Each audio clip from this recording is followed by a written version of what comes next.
Hello and welcome back aspirants. तो आज हम देखने वाले हैं ब्लड रिलेशन की जो हमारी पार्ट 1 सीरीज थी वो पूरी हो चुकी है। आज हम पार्ट 2 बनाने जा रहे हैं यहाँ पे, जहाँ पर हम देखेंगे ब्लड रिलेशन के अंदर एग्जाम में क्वेश्चन किस तरीके से आते हैं, कैसे इनको डील करना है। तो चलिए स्टार्ट करते हैं यहाँ पे आज का सेशन। तो यहाँ पर हमने देखा टॉपिक ब्लड रिलेशन है basic to advance level series के अंदर। तो यहाँ पर आपको पता था कि कौन किससे कैसे रिलेटेड है, किसकी बात हो रही है यहाँ पे। और छोटा सा एक इंट्रोडक्शन दे देता हूँ कि बेसिकली ब्लड रिलेशन चैप्टर के अंदर आप क्या क्या देखोगे। तो ब्लड रिलेशन के अंदर क्या होता है कि 3 तरीके से आपका एग्जामिनर आपसे क्वेश्चन पूछने वाला है। पहला पूछेगा on the behalf of family tree, family tree के बिहाफ पर आपसे क्वेश्चंस पूछ लिए जाएंगे। नंबर 2 पर आपसे पूछा जाएगा coded based relations, coded based के अंदर आ जाएंगे साइन एंड सिंबल्स आ जाएंगे। तो यहाँ पर हम देखा कि नंबर 3 पर जो हम देखने वाले हैं वो पॉइंटिंग बेस्ड रिलेशंस को देखने वाले हैं। तो मैं यहाँ लिख देता हूँ पॉइंटिंग बेस्ड रिलेशंस। ओके, तो यहाँ पर हमने लिख दिया पॉइंटिंग बेस्ड रिलेशन, यानी कि किसी व्यक्ति को इंट्रोड्यूस करते हुए कुछ बताया जा रहा है। तो बेसिकली 3 टाइप के क्वेश्चन पूछे जाएगा एग्जामिनर आपसे, इन 3 से बाहर कुछ नहीं आएगा, फोर्थ को टाइप नहीं बनेगा। तो सबसे पहले इंपॉर्टेंट होगा कि आपको फैमिली ट्री पूरा अच्छे से डिस्कशन होना चाहिए, आपको अच्छे से समझ में होना चाहिए, क्लियर होना चाहिए, ताकि इसके बिहाफ पर बनने वाले क्वेश्चंस को आप सिंप्लीफाई और सॉल्व आउट कर सको। अगर फैमिली ट्री सॉल्व कर लोगे तो ये दोनों पार्ट अपने आप आपसे इजीली बन जाएंगे। तो चलिए स्टार्ट करते हैं फिर यहाँ पे हमारे क्वेश्चंस को। तो हम क्वेश्चन नंबर 5 तक देख चुके थे, आज हम देख रहे हैं क्वेश्चन नंबर 6 to 10। तो यहाँ पर गिवन था A and B are married couple. तो जैसा इंफॉर्मेशन गिवन था हम वैसे स्ट्रक्चर को फॉर्म कर लेंगे। ए और बी यहाँ पर मैरिड कपल है। आगे गिवन था X and Y are brothers. तो एक्स और वाई कौन है यहाँ पे, ब्रदर्स हैं यानी कि भाई हैं। लेकिन फिलहाल ए और बी में हमको जेंडर भी आइडेंटिफाई नहीं है। आगे बोला हुआ था X is the brother of A, यानी कि एक्स जो है वह है भाई है किसका, ए का। अगर एक्स भाई ए का तो हमको पता है एक्स और वाई ब्रदर्स हैं, तो ये फिर सेम जनरेशन में से आ जाएंगे। तो एक्स और वाई भाई हो गए किसके, ए के। आगे गिवन था how is Y related to B. तो देखो ए और बी का जेंडर हमें नहीं दे रखा तो उससे कोई मतलब नहीं, लेकिन हमें वाई के रिस्पेक्ट में इंफॉर्मेशन पूछी गई है। तो वाई कौन कहलाएगा यहाँ पे, अगर देखो ए मेल हुआ तो वाई कौन है यहाँ पे, इसका ब्रदर इन लॉ कहलाएगा बी का। और अगर सपोज करो ए फीमेल होती है तो वाई भी तब भी कौन कहलाएगा, यहाँ पर ब्रदर इन लॉ कहलाएगा। अगर ए फीमेल होती तो यानी कि साला कहलाएगा। तो कुछ ये बात हो जाती है, अगर ए मेल होगा तो देवर या जेठ होगा वाई। अगर ए फीमेल होगी तो यहाँ पे वाई कौन होगा, साला कहलाएगा। ठीक है। अब इस केस में हमको वाई का जेंडर आइडेंटिफाई है, तो वाई कौन है यहाँ पे, हर हालत में वाई जो कहलाएगा वो कहलाएगा brother in law of B. तो यहाँ पर option number A will be the answer. Now next question की तरफ मूव ऑन करते हैं, क्वेश्चन नंबर 7। क्वेश्चन नंबर 7 में हमें बोला गया there are 6 members of a family namely K P Q R S and T. Okay, यहाँ से हमारा क्वेश्चन स्टार्ट होता है R is the wife of Q. R wife है क्यू की, अगर आर वाइफ है तो फीमेल, और क्यू की वाइफ है तो क्यू को मेल होना पड़ेगा। आगे गिवन था T is the maternal grandfather of के। तो जैसा कि आपको पहले सबसे स्टार्टिंग बताया था टी जो है मैटरनल ग्रैंडफादर है। मैटरनल वर्ड बोले इसका मतलब क्या हो गया, ये नाना है के का। तो टी के कोई बेटी होगी उसके बिलो के का प्लेस होगा। तो कुछ बात ही बन जाएगी। आगे बोला गया के who is the only son of Q. के जो है ओनली सन है किसका, क्यू का। अब देखिए यहाँ पर अगर अपन बात करें तो क्यू का प्लेस यह भी हो सकता है और यह भी हो सकता है, लेकिन हमें कंफर्म कहाँ से हो पा रहा है जब हम यहाँ पर देख पा रहे हैं। तो आपने कॉमन टर्म क्या देखा, क्यू तो मेल है, अगर क्यू मेल है तो क्यू का प्लेस कंफर्म ही हो जाएगा। ठीक है जी। तो यहाँ से क्यू का प्लेस इसको गायब कर दो, इसको गायब कर दो, क्योंकि क्वेश्चन ने बोला है टी जो है नाना है के का और के जो है इकलौता बेटा है क्यू का। तो हमने यहाँ से इस तरह से देख लिया। और क्यू की वाइफ का नाम क्या, आर है।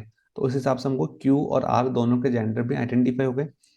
आगे क्वेश्चन कहता है S is the mother in law of Q. S जो है मदर इन लॉ है क्यू की। तो एस अगर मदर इन लॉ है क्यू की तो यानी क्यू की वाइफ और वाइफ की मदर। तो एस का प्लेस कुछ ये बन जाएगा, S is the mother in law of Q बन जाए। फिर बोला कहता है P is the father in law of R. P जो है वह है फादर इन लॉ है आर का। अगर आर की बात करें तो आर का हस्बैंड क्यू है, और क्यू का क्यू से अबव प्लेस पर कौन अवेलेबल हो जाए, पी। तो P is the father in law of R, कुछ ऐसा बन जाएगा। तो ये हमारा फैमिली ट्री बनके तैयार हो चुका है। ना क्वेश्चन ने पूछा है हाउ इज के रिलेटेड टू पी। तो देखो मेन बात ये होती है कि क्वेश्चन जो है चाहे जो मर्जी पूछे हम बना सकते हैं, लेकिन मेन है आपका सबसे पहले जो फैमिली ट्री ये बनना चाहिए। अगर फैमिली ट्री अगर आपने सही बना लिया तो मान के चले चाहे जो मर्जी क्वेश्चन आपसे एग्जामिनर पूछेगा आप उसको सॉल्व आउट कर सकते हो। तो के कैसे रिलेटेड है पी से, तो के की मदर आर है, आर के फादर क्यू, और क्यू के पापा पी, यानी कि क्यू के फादर पी। तो P is the grandfather of के। लेकिन उसने हमसे पी के रेस्पेक्ट में नहीं पूछा, उसने पूछा के रेस्पेक्ट। मैंने क्या कहा था आपको, जिसका नाम पहले है उसके रेस्पेक्ट में आंसर करना है। तो के पोता है और पी दादा है, तो यानी यानी कि बन जाएगा के is the grandson of P. तो यहाँ पर grandson will be the answer हो जाएगा। उम्मीद है आपको ये वाला क्वेश्चन समझ में आ चुका है। और आगे बढ़ते हैं यहाँ से नेक्स्ट स्लाइड, नेक्स्ट क्वेश्चन की तरफ। क्वेश्चन में बोला गया 6 लोग हैं जिनके नाम P Q R S T और वी हैं एक फैमिली के अंदर। सबसे पहले बोला गया T is the son of P. तो जैसा बोला गया वैसा हम इसको ड्रॉ कर लेंगे, यानी कि टी बेटा है किसका, पी का। T is the son of P, तो टी बेटा है पी का। P who is not the mother of T, P जो कि मदर नहीं है टी की। पी जो कि मदर नहीं है, अगर पी मदर नहीं होगी तो उसको क्या होना पड़ेगा, पी को फादर होना पड़ेगा। कैसे पता चला, क्योंकि पी का प्लेस टी से अबाउ, इसका मतलब पी पेरेंट ही है, ठीक है। तो उस हिसाब से पी अगर मदर नहीं तो पी फादर है, ठीक है। आगे क्या बोला गया, you is the brother of P. You भाई है पी का, यानी कि सेम जनरेशन में जाएंगे। You is the brother of P, इसको मैं एक बार फिर से ठीक से बना लेता हूँ। तो U is the brother of P, कुछ ये बन जाएगा। फिर लिखा हुआ था R and P are married couples. R और पी मैरिड कपल है, इसका मतलब ये पी है तो इसके बगल में आर का प्लेस। अगर पी मेल है तो आर को फीमेल होना पड़ेगा। S is the daughter of R, S किसकी डॉटर है, आर की डॉटर है। तो एक काम करते हैं, इस स्ट्रक्चर को थोड़ा सा मैं नीचे ले आता हूँ ताकि आपको समझने में इजी हो जाए। तो यहाँ पर फिलहाल के लिए बोला गया था S is the daughter of R, तो एस जो है डॉटर है इसकी, आर की। फिर बोला गया R who is the sister of Q. तो जो आर है, आर जो कि सिस्टर है किसकी, क्यू की। तो यहाँ पर ये स्ट्रक्चर बन के तैयार हो जाएगा। तो सॉरी, यहाँ पर आर सिस्टर बोला है ना, तो हमने यहाँ पे थोड़ी बैठाएंगे इसको।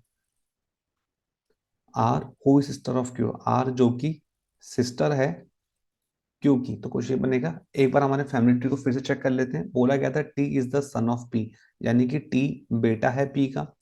फिर बोला गया था P who is not the mother of T, यानी कि पी मदर नहीं है टी की। अगर पी मदर नहीं है तो पी को फादर होना पड़ेगा, ठीक है। फिर बोला गया था you is the brother of P, यानी कि यू भाई है पी का, तो सेम जनरेशन में आ जाए। फिर बोला था R and P are married couple, तो आर और पी मैरिड कपल है, जिसमें से पी मेल था तो आर को फीमेल होना पड़ेगा। S is the daughter of R, S daughter है आर की, तो ये बात भी सही है। R who is the sister of Q, R जो कि सिस्टर है क्यू की। यहाँ पे क्यू को जेंडर हम आइडेंटिफाई नहीं कर पाएंगे बिकॉज ऑफ क्यू के रिगार्डिंग कोई भी इंफॉर्मेशन नहीं दिया गया है। Okay, how is T related to S, तो टी कैसे रिलेटेड है ऐसे, तो आप देख सकते हो आर और पी के दो ही चाइल्ड हैं। आर की बेटी एस है, आर का बेटा टी है। पी का बेटा टी है, पी की बेटी एस है, तो एस और टी भाई बहन हो गए। पहले नाम किसका आ रहा है, टी का आ रहा है, तो T is the brother of S, तो टी जो होगा वो भाई कहलाएगा। अगर सपोज करो क्वेश्चन ऐसा होता, how is S related to T, तो एस का नाम पहला है तो एस कौन है, टी की सिस्टर है, तो तब यहाँ पे सिस्टर ऑप्शन आंसर होता, जो कि हमारा आंसर क्या हो जाएगा, ब्रदर, बिकॉज ऑफ टी का नाम पहला है, तो टी भाई है एस का, भाई बोले तो ब्रदर। चलिए क्वेश्चन नंबर 8 आपने सॉल्व कर लिया है। क्वेश्चन नंबर 9 के ऊपर मूव ऑन करते हैं यहाँ से। क्वेश्चन नंबर 9 हमें कहता है F is the brother of A. तो जैसे जैसे इंफॉर्मेशन बोला कि हम वैसा वैसा हम स्ट्रक्चर ड्रॉ कर लेंगे। एफ जो है भाई है किसका, ए का, तो F is the brother of A. तो मैंने यहाँ पे F is the brother of A बना दिया।